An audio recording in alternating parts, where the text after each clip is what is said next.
Hi, welcome to another exciting episode of the Andre The Beast Crayton Show. Another exciting show, another exciting guest. We're going back to Tulsa, Oklahoma, Sooner Country, home of my buddy Marcus Dupree. Well, college, not home. He's from Mississippi, but you know, Oklahoma is his turf. Billy Sims, Brian Bosworth. I can go on, and I know our guest can go on and on and on because not only is she a Sooner fan, but she's been married since high school. Jesus Christ, when you think about that, she knows these guys, and she's been married that long. Yeah. Anyway, let's keep going with this show. This is a great show. It's funny how people can go on social media nowadays and just become like this overnight sensation. So let's call it what it is. This is overnight sensation. Let me tell you a little bit about her. Happily married, many years. Oklahoma Sooner fan, Tulsa, Oklahoma. Mother.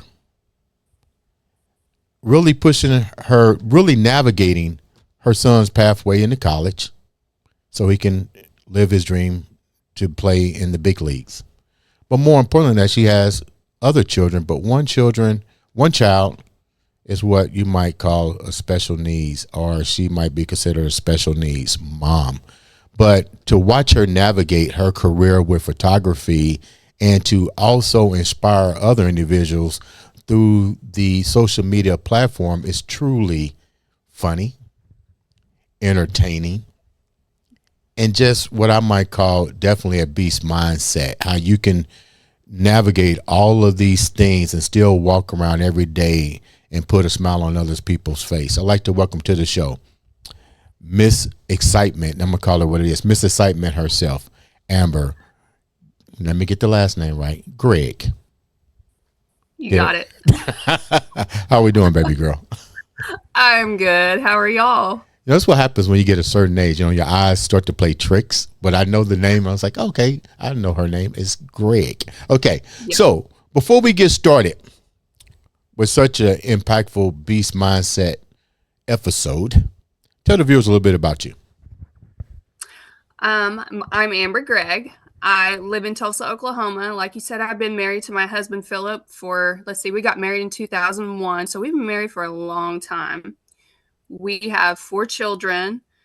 Nate is 17, Phoenix is 16, Brooklyn's 11, and London is 7. Mm-hmm. And she is my little girl with Down syndrome. She was our little surprise baby. Mm-hmm. And I have a photography studio here in Tulsa. I've been in business for about 12 years. I've always done photography. That's not what I went to school for. I went to school to be a school counselor and a school psychologist because I liked working with kids. But, you know, getting into the school system and all the stuff with that, it wasn't fun anymore for me. And if I can't get up and be excited to do something, then I just won't do it. So you actually went to school to your major was in helping in the school system, and you did do the school system, but you just didn't like it. Right. Yeah. What was it that you didn't? What was it that you didn't like? I'm curious about this because I'm a former school teacher, so I'm trying to make. Oh, okay. Yeah. What was it that you didn't like? My whole entire family is in education. My mom's a teacher. I have coaches in my family. I have a superintendent uncle. School system was just what I knew, you know. And we lived our whole year for the school system, like getting out in the summertime and going to basketball games and, you know, everything like that. So originally I was like, I don't want to do that. But I like kids and I wanted to help kids. So I decided to go and get my school counseling and then go back and get my school psychologist. And really, I mean, I liked it for a while, but just being tied down, and there's a lot of politics in school. And, you know, Oklahoma, we're like 49th in education. Right. And they just don't pay teachers well. And I have 2 master's degrees. I deserve to be paid. And they just couldn't pay me what I needed. And, you know, I liked working with the kids and everything, but when I got pregnant with my first child, I thought, I don't want to do this. I don't want to put him in daycare. I need to find something that I can work around. And I always wanted to start my own business, and I was always good at photography. And I was like, okay, we're just going to do this. And that's kind of how I got into opening up my photography studio. You know, that's really that's really that's speechless, because you went from having 2 master's degrees to decide that you want to take the road to photography. I mean, Yeah. it's not really lucrative when you think about, you hold 2 I master's know. degree. So when you talk to your husband about this is your first child. What was his take on this? He was good with it. He really didn't want to put Nate in daycare and have me gone all day. And, we worked through it and we were going to be okay. He always has had a good job and he's always moved up through the years. Mm-hmm. Kind of like we started from the bottom and then we just grew, we blew up and came up. And I mean, we were good. So he was like, yeah, go for it. What was some of the struggles that you had to deal with? Because this is, taking pictures is one thing, but you're going to something truly different.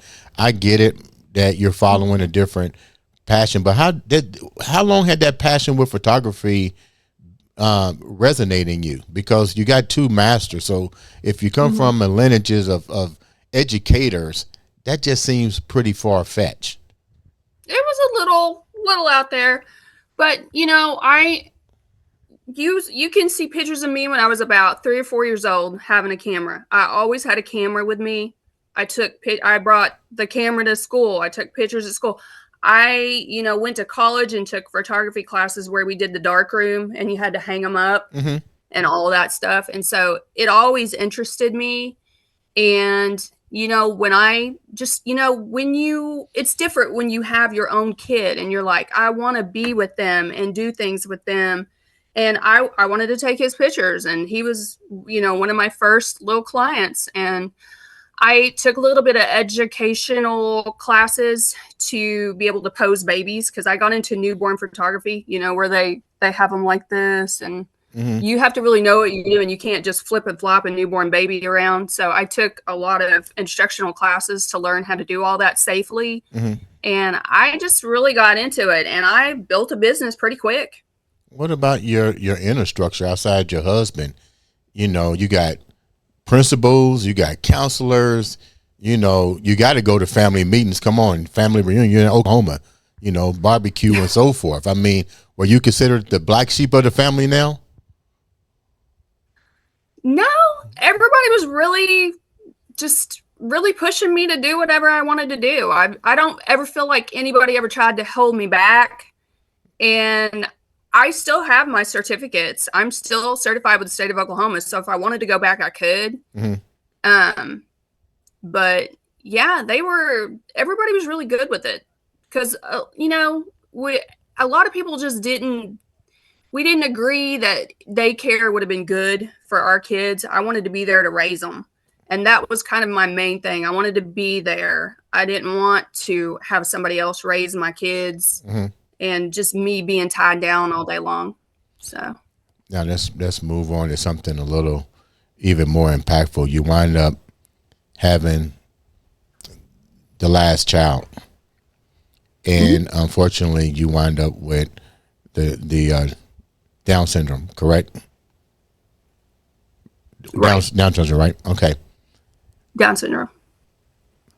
How does that change the objective now of having to deal with that? Like, what was that like for you? I mean, I couldn't imagine, that happening. And they said that usually happens with a woman. It usually happens during what they might call different age brackets that you get pregnant. The longer you wait to get pregnant, the higher risk factor. You become a high risk factor of a child having that. So my question is, did they ask to perform an in vitro on you during your pregnancy? Because they can go in while you're pregnant and pull out and determine, at least not maybe 100%, but the chances of that happening. Was that even offered to you?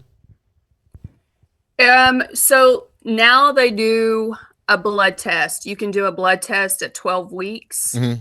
And I did the blood test, not because I thought that I was going to have a child with Down syndrome. I just wanted to find out the sex of the baby, because at 12 weeks, it shows a lot of the things plus the sex. And so I did the blood test, and they came back and told me that she probably does have Down syndrome at 12 weeks. And it kind of hit me. I thought, I don't know. I don't know if that's true, because I had looked it up, and some of the tests, come back false positives and stuff like that. And I was kind of holding on to hope that, that's not going to happen. And I thought, God's not going to get me pregnant, and have me raise, a kid with Down syndrome. I just thought this is just not going to happen. But through the pregnancy, God was showing me a lot of stuff, and I was doing a lot of research. And like, what do you mean a lot of stuff? I was just all of a sudden coming into contact with people with Down syndrome and stuff like that out of the blue, when I've never really noticed it before, or it, I never really knew anybody with Down syndrome. So, I just never was around anybody with it. And so I felt like God was giving me signs like, girl, you get prepared, because she's coming and she's got it. And she, I had rolled into the hospital kind of thinking, well, maybe she don't have it, but she was born and she did. And I was like, okay, we locked eyes when I had her, and they had to take her away because they had to put her in the NICU for a little bit. But me and her locked eyes, and I was like, okay, we're good. We're going to go through. We're going to get it going. Let's go. And so I learned as much as I could. And I was doing a little bit of research during the pregnancy too. So, it affects everyone different. So a lot of people have these stereotypes about Down syndrome that's just real antiquated. And like, they were trying to give me books like from the 1980s. And I started looking through there, and I was like, just keep them. I ain't going to read them. I'm going to do my own research. I'm going to talk to people who have kids with Down syndrome right now. And there's just so much stuff for them, so many therapies and different things they can get into. And you'd be surprised. I have met kids with Down syndrome who are in college. Yeah. Kids with Down syndrome who have their own businesses. They've gotten married and live on their own. And just the old stereotypes just aren't there anymore. And luckily, when London was born, she had a little tiny hole in her heart. And a lot of kids with Down syndrome have heart issues. But hers closed on her own. And so we just started calling her Wonder Woman. And she is in school now. She's on an IEP, so she gets some special services and special help. Right. But she's learning to read. She does everything that my other kids do. We don't treat her any different. She's good. It's funny you mentioned, God and universe and so forth, because I remember going through somewhat a similar thing when my daughter was, when her mom first conceived. Naturally, there was age factor. I think it was about maybe in the 40s. And I remember them coming to me and her, and it was like, hey, do you want to perform and I pronounced it earlier, where they take the needle and go inside the belly and they pull it out and determine those factors. The amnio. The amnio. Yeah. And I was like, well, what's that for? And it was like, high risk. She could have, the child could wind up with Down syndrome. We'll give you a couple of days to think about it. And I was like, you know what? Fuck it. If it happens, it happens. I don't want that. You know what I mean? Yeah. But my hat's off to you for thinking the same way that I thought. You know what I mean? Yeah. And being proactive. But what was some of the difficult things that you had to really deal with? Because this couldn't have been an easy journey. Yeah, you got outdated information. I like the fact that you said, you know what, this is 1980. Science and technology has moved forward. Give me something interesting. And then the fact that you said that you've been attracting people that had it. What better way to learn than the people that's already dealt with it? But what were some of the key things that you learned during your navigating how to be a good parent with the child that had special needs? Well, one of the best things that I did was join a mom's group with kids around her age. So whoever had a child born with Down syndrome, like in that year, we were all in a group. And so we would talk to each other and be like, okay, we're going through this. We have to go to this doctor. Because, like I said, a lot of these kids with Down syndrome have a lot of health issues. Now, London didn't really have a whole lot of health issues. So we're not at the doctor constantly. And some people are. It affects people differently. And I have to remind people of that because they just kind of put them in all of them in a little stereotype that they're all, have tons of health issues, and they're all slow learners and this and that. They all learn their same, just different. They all learn a different way. So it's kind of like, just to me, it's just like raising my other kids. I just had to learn her little quirks and what she needed, because she does learn a little bit slower than the other kids, but I try not to compare. Right. Because comparison is the thief of joy. Right. So she's going to do what she does. We're going to head it on and help her as much as we can. But she's in the first grade right now. She does have a little bit of help with the IEP. And because I am a school psychologist, I can go in there to the meetings and know exactly what they're talking about and ask for certain things. She's in speech therapy because she has a little bit of a speech delay. But she's doing really good. She did have to have a little bit of physical therapy at first. So that was a little difficult for us because my other kids started walking around a year. She didn't start walking until she was about 2. Wow. So she was a little bit behind in that. But so that was a little bit difficult in the first years. And you would think that, because I work with older kids that had it in my studio, and I was truly amazed of their skill set. Yeah. Things that they can do and comprehend, like this. And I was like, holy crap, you sure? And my thing was, you sure this child has Down syndrome? Because they're performing better than the kids that don't. Yeah. But my question is, you mentioned something about the fact that a lot of them had health related issues. Right. And I was surprised that you didn't mention that they had a lot of what we might call intellect issues. And I found that even working with them myself as they got older, none of them they really didn't have intellect issues. The way in which they learned was a little bit different, but once they picked it up, it was like, I was like, holy crap. You know what I mean? Like truly blown away. What has been the joyous part of this so far for you with your daughter? And I don't even want to call you a special needs mom. Let's get real. I want to get rid of that stereotype with people.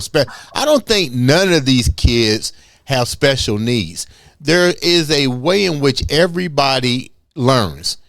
And as two teachers or former educators, it's our job to find out which pathway do we need for little Joey or Jenny to learn, because they all can learn something. Right. It's just that we got to figure out what it is. But back to the question at hand, she's 1 year old. No, she's 7 now. 7? Okay. So now she's 7. And you looked at her for the first time and you made that eye contact. For 7 years, what has been the most enjoyable moment?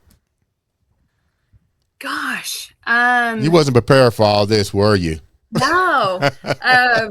Just, it takes her just a little longer to learn stuff. There's just a little bit of a delay. Like you said, it's not the intellect. It's just a little bit slower. So when she finally gets something, we're all like, woo, yay. And just seeing it is just really great. She has, like I told you, she is in speech therapy. She has a little bit of a speech delay. So some words are harder for her to say. So, like around last year, she finally just started saying, I love you, mommy. And now she says it all the time. I love you, mommy. I love you, mommy. And I'm like, that's just the sweetest thing I've ever heard in my whole entire life. Now she has brothers and sisters. How did you implement that into educating them to have to deal with her? Because let's get real, teenagers and kids don't have patience. Right. You know, and let's get real. Even some of us adults don't have Yeah. patience. How did Right. you orchestrate that? Like, what were some of your techniques? And the reason I'm saying this is for those that don't understand and don't follow her on social media. She actually brings her skill sets in an education and fun platform through TikTok and all the social medias. So, how do you do that? How do you take your kids who have no idea about Down syndrome or special needs or Hmm. whatever and say, okay, this is a part of our life now. We got to work Hmm. together as a team. It may not be easy, but blah, blah, blah. How do you handle that? Yeah. When I was pregnant with her, I set the other kids down, and my the littlest one, she was 4 at that time. So I feel like she's lived a life where she's always had Down syndrome in her life. She really doesn't remember a whole lot Mhm. without London. And my other kids, they were like 9, 10, so they kind of understood. And I just told them, I said, London's going to be a little bit different. We're going to have to be more patient with her and help her a little bit more. And I thought it was going to be a big deal. And they were just like, okay. and so just having like growing up with a sibling with Down syndrome has made them better people, I think. Mhm. I think they're more empathetic with people. Right. I think they understand people who are different than them and welcome them with open arms. Um, I think they're more open to I want to say like other cultures and learning about other people's backgrounds and stuff like that. Mhm. I just think with London in their family, it's made them so much better as people and just more understanding and helpful and just better all around people. You got into a mother's group prior Yeah. during the pregnancy and to learn. What was Hmm. some of this? What was some of the things that the women or parents were having difficulties with? Because yeah, you got joy, but the realistic point Hmm. of the matter is you're in a support group, and some of those support groups, they I'm pretty sure there were struggles. What was three of There the major was. struggles that people were dealing with?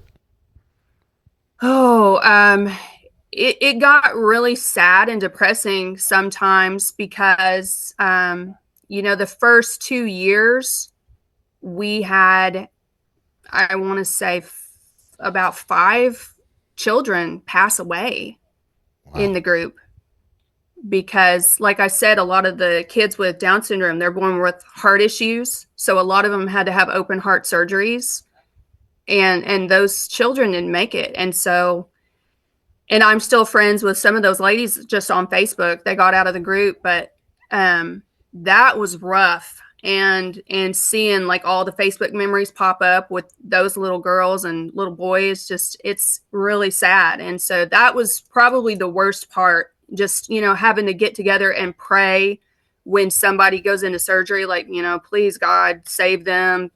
Let's get them through this.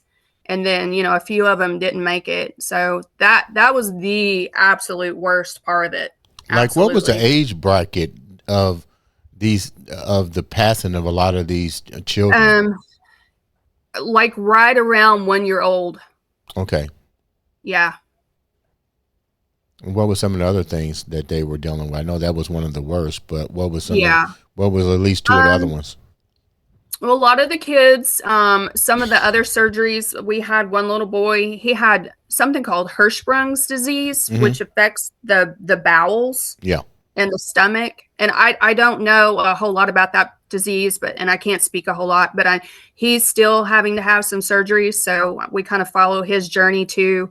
That's I know he's had a hard time. So And then a lot of the other stuff is now that our kids are 7 years old and getting into school, a lot of it is getting their schools. And these people are all over the U.S. They're not just in my state. So I can only speak to like what Oklahoma school system is like, dealing with special kids and IEPs and all that. But a lot of people are having problems getting the special help that they need at the schools, whatever state they're in, and inclusion, because a lot of the schools don't want to include these kids. They want to put them in a classroom, send them over to the corner. You know, you might be able to eat lunch with us with the typical kids, but other than that, go to the other classroom and just sit all day. So a lot of people are dealing with stuff like that. Wow. And it's funny because I've seen that in the school system, and really it didn't even register until you just said it. How are lawmakers, what are you guys doing to make to push this out? Like, are you guys contacting lawmakers in your city, you know, how, the school system, the superintendents? Like, what are you doing to really amplify this? Well, because I have my background that I feel like I can go into the schools and talk to her teachers and talk to the school psychologist and the principal there, and they know that I'm there for business and I know the law, and I can tell them, you are not following the law right here. And I have brought an advocate. They have special needs advocates that will come with you to the IEP meetings, so you can use that. And I know a lot of the ladies have hired lawyers to come into the schools.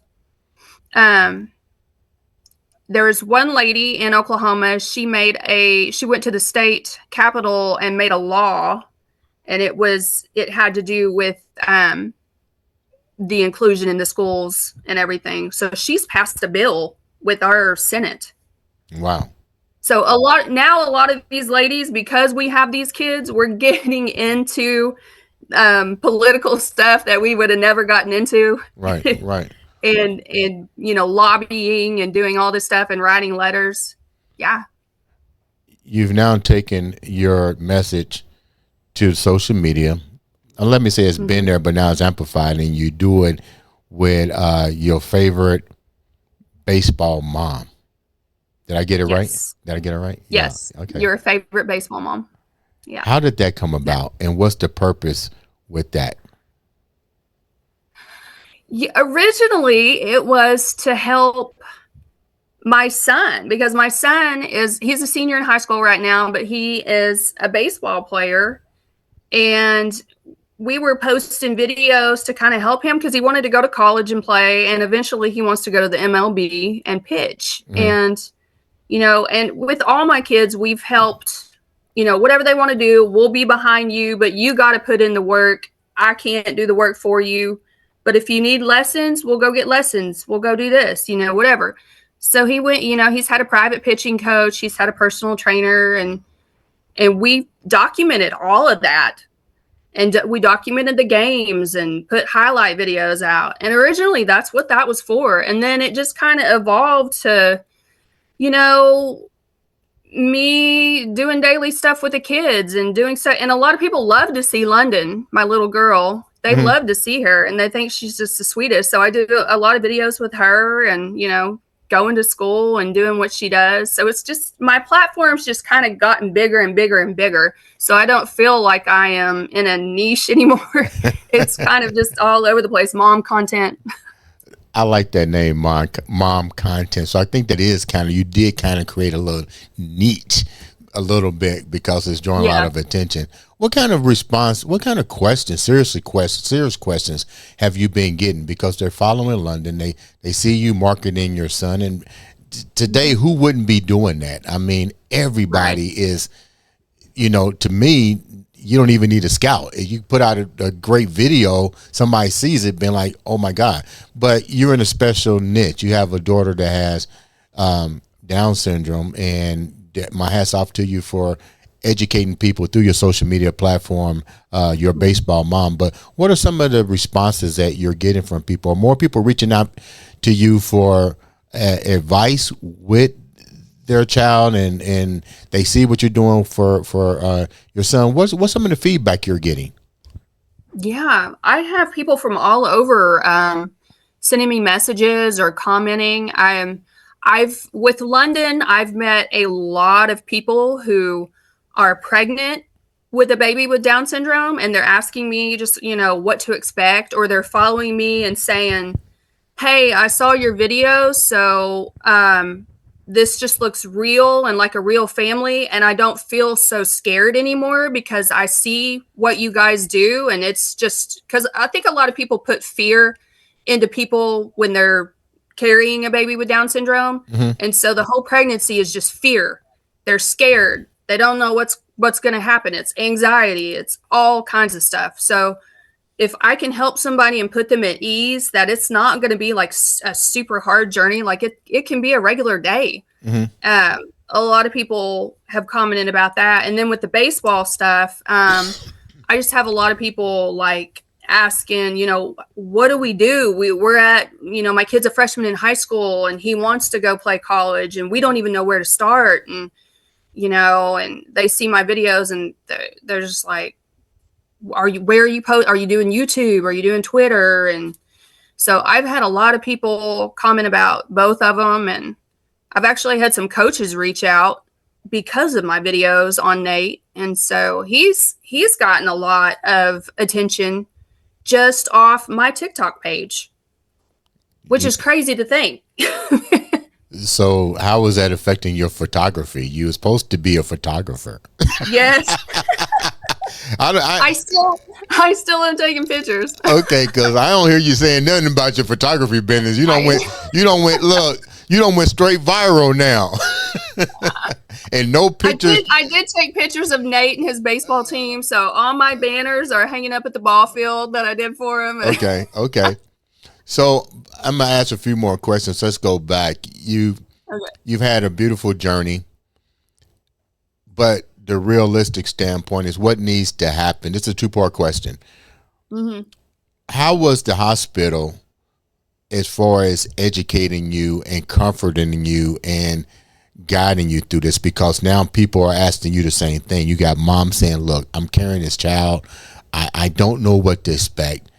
I don't know how hospitals do, but it seemed like to me that there should be a support staff on there to guide you through these things and so forth. What was that like for you? And then more importantly, the second question is, what needs to be done to make this not a fear-based situation moving forward? Right. Number one, I think the first thing when you go to the high-risk doctor, because when they find out that you probably are carrying a child with Down syndrome, they're going to send you over to a high-risk doctor. And that's what I did. The first thing he asked me was, do you want to terminate? Wow. And I was just, it kind of hit me like a ton of bricks, because I was like, that's going to be the first thing we're going to talk about. And I looked at my husband and my husband looked at me and I could see his face getting red. And I was just like shocked. And I said, that's it. We don't need to be here anymore. We got up and left. So number one, I don't think that is the first thing that needs to be talked about, because it's not a bad thing. Right. Down syndrome is not a bad thing. It can be a beautiful life. So you shouldn't throw that out there to scared people, because you're scaring them even more. So right. I wish doctors would just take that off the table. And if somebody brings it up, let it be the parent. Let it be the parent. Right. Yeah. Let's not push that the first thing. So that's number one. Number two would be in the hospital. I think they really tried with me. I think everybody was really good at the hospital. There was like a social worker person that had came in and was talking to me about it and had given me the books and everything. But a lot of it is outdated information. Okay. And so it's got to be updated stuff, because when you hand somebody a book from the 1980s and the drawings that they had, it's scary. Yeah. Okay. Because it's like the worst case scenario is what they throw at you. And I mean, a lot of people can look at my girl and be like, oh, I didn't know. And Right. I get that a lot. I didn't know she had that. Okay. That's great. That's, to me, that's not a compliment or a diss. It's just kind of in between. You know, she looks the way she looks, and I think she's cute. But what they are throwing at you in those books is just old, outdated materials and just very worst case.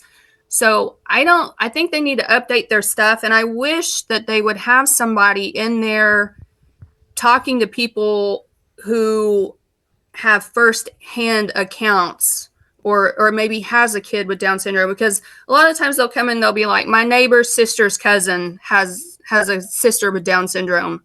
And so they think they know, but you don't know until you actually have somebody in your house with it. So I wish that they would bring in more people who are more knowledgeable. But most cities will have a Down syndrome association that, and I think the hospitals need to tell people about it, because I didn't find out until I did like Google searching. But the hospital didn't tell me about it. But our town, Tulsa, has a Down syndrome association. Oklahoma City has a Down syndrome association. So you have them, you know, wherever you're at in your state, that can provide support, and, you know, somebody can come talk to you. And like, the first people that made me feel better about everything was a couple from the Down syndrome association. They came to our house like about 2 weeks after I had London to just sit down and talk to us. They had a little girl that was about 10 years old, and they were the first people that really made me feel everything's going to be okay. What was your biggest fear before we wrap up? You just focused on something. They said you bring the child home. And I'm gonna ask a question. I know you can't speak for your husband, but this is a two-part question. You bring the child home. Now, life is coming to grips. That was probably the most impactful moment throughout your whole entire pregnancy, more or less, because these people came to your home. Yeah. How did they bring comfort to you and your husband? And then the other part of that question is, when did the most impactful moment of you and your husband coming together to say, I can do this, we can do this? That probably happened when she was still in the NICU. I didn't have her at home. I was standing in the middle of the kitchen. I was crying. I probably cried for a month, just straight up crying, because I didn't know, you know, how to be a mom to a special needs child, or, you know, how to do this. Is this going to affect us differently? How's this going to work? And he just came over to me, hugged me, and he said, Amber, we've been through it. We've been through everything. We're best friends. God's got us. He would not put this in our laps if we could not deal with it. We're going to deal with it. Everything's going to be all good. And so that was like, okay, we're going to do it for her, and do it big. And then for them to come into our house, that was, she had already been home. I guess it was about 2-3 weeks after she had come home. I put her in their arms. They wanted to hold her, and they just loved on her and told me everything was going to be okay. They said, you know, get the negativity out of your brain right now and just reset. Just do a whole reset. Don't listen to anybody. Don't listen to the chatter. This is your child. Whatever happens, happens. You know, somebody had said, well, if your typical child had gotten into a car accident and they were laying in bed in a coma for the rest of their lives, what would you do? Right. You would take care of them and do everything you could. So this is your child. You're going to do whatever. And I was just like, okay, let's go. Beast mode. On the lighter side, before we wrap up, how can the viewers reach out to you, support you, to ask questions about family? And it's more importantly, I'm not using that word anymore. We're not using special needs. How to be a parent with a child. How can they reach out to you? Well, I am on TikTok. I am your favorite baseball mom, and I have a lot of people inbox me and send me messages on there. And then I do have an email address. It's amberdgregg@yahoo.com. AMBERDGREGG. And I love to hear from people. So if you're on TikTok, say hi.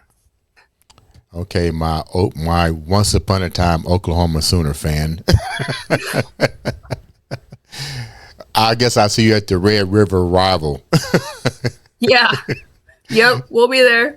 In the meantime, Amber, thank you so much for taking time to come on the show. Thank you. Ladies and gentlemen, this has been another exciting episode of the Andre the Beast Crayton Show.